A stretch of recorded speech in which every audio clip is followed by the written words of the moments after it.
Good morning सर्वांना, शुभ सकाळ. तर मी आज नाश्त्याला आमचा प्लॅन होता की दही धपाटे खायचा, ते पण पालकचे. म्हणून मी दही धपाट्याची तयारी केली. सकाळी उठले लवकर आणि दही धपाटे नाश्त्याला बनवले.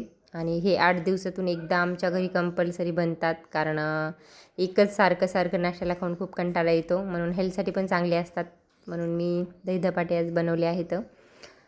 तर खूप भूक लागली होती मला, कारण सकाळची भूक मला कंट्रोल होत नाही, म्हणून मला थोडं का होईना काहीतरी खावं लागतं. आणि आज नाश्ता केला नाही मी, खारी वगैरे नाही खाल्ली, म्हणून चालू होतं करून करून काहीतरी. रात्रीच्या पोळ्या उरल्या होत्या 2, ते साईडला काढून घेतल्या, डब्यामध्ये धपाटे टाकायचं होतं ना, म्हणून.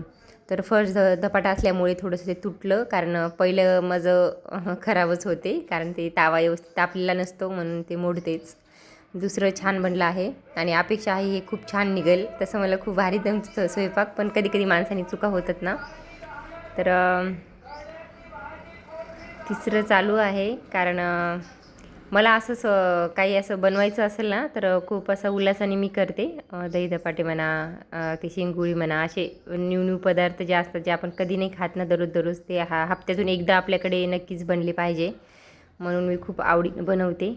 हे बघा, हे खूप छान झालं आहे, अजिबात नाही मोडलं, खूप मस्त झालं आहे.